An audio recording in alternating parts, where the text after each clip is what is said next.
Hello, this is RV Vagabond Jerry in Reno, Nevada, and they have an excellent car museum here in Reno called the National Automobile Museum, and it is mostly cars from Bill Harrah, who has the Harrah's casinos.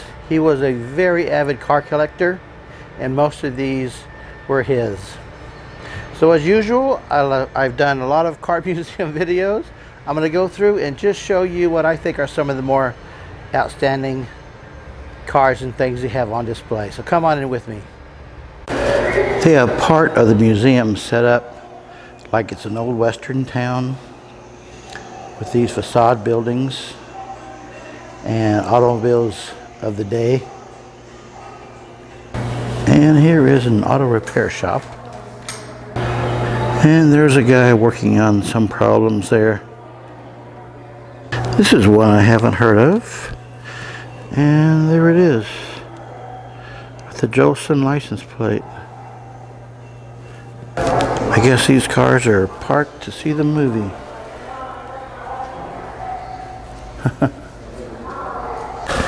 This is an unusual freight truck design. Have you ever seen one of those? You know, at one time television screens were so small they put magnifying glasses right outside it. How about that? How long has it been since you've been in a store that called itself dry goods? And I'm so old, I remember the day when gas stations had auto repair shops inside, like this one. They've got a 61 Fiat and a 64 Volkswagen convertible.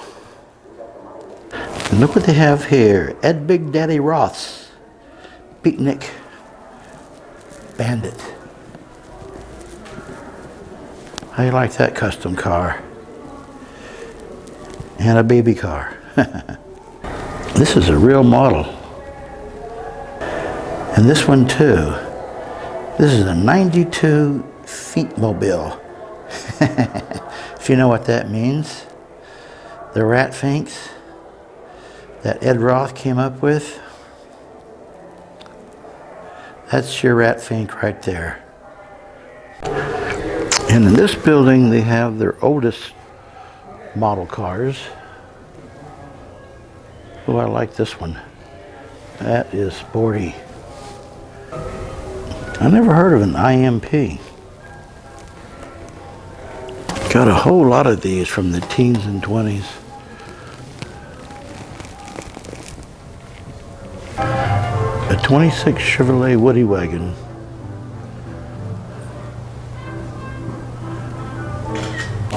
And this is a one-of-a-kind steam automobile. Interesting story behind it. Look at this odd thing.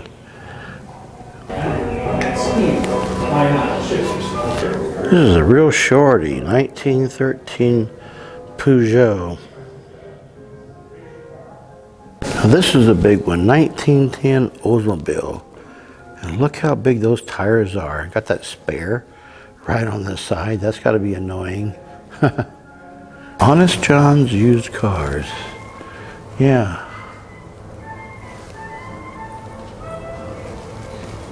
This is a 21 Rolls-Royce Silver Ghost. It looks more copper to me. You got a lot more copper than silver. That's about as copper as they come. I didn't know Ford made fire trucks. Interesting. Here's a little two-seater electric car. They called the Auto Red Bug. You got a 34 Morgan three-wheeler.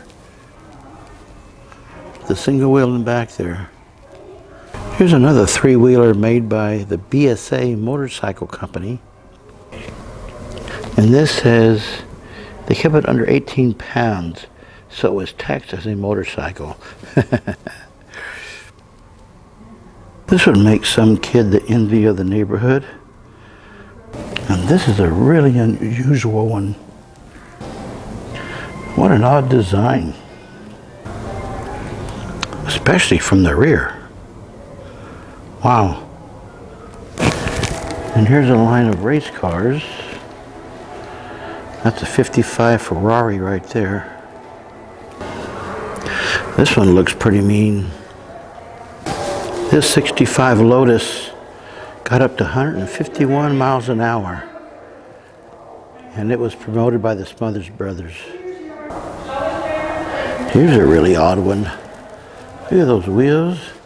And look at this design. Hardtop.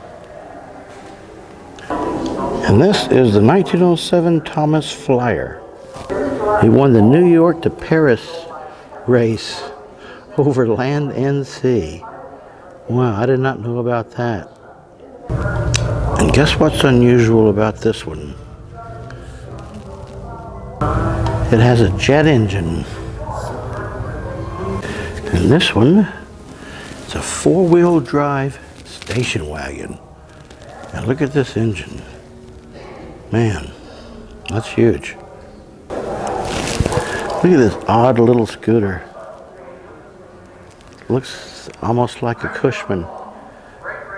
This is a Plymouth Corsair, 1938. Those are really odd looking things. Here's a 1941 Chrysler, named after Lana Turner, and only 6 were ever built. I bet you can never guess what make this car is. It's a Mercedes, believe it or not. And look at this 1933 Austin American. Couldn't be more than 10 feet long. Sears used to have their own brand of small cars and various kinds of motorbikes called Allstate brand. That's a pretty rare find. Well, folks, I would say this is a really excellent car museum. So next time you get through Reno, stop and take a look. Good day, folks.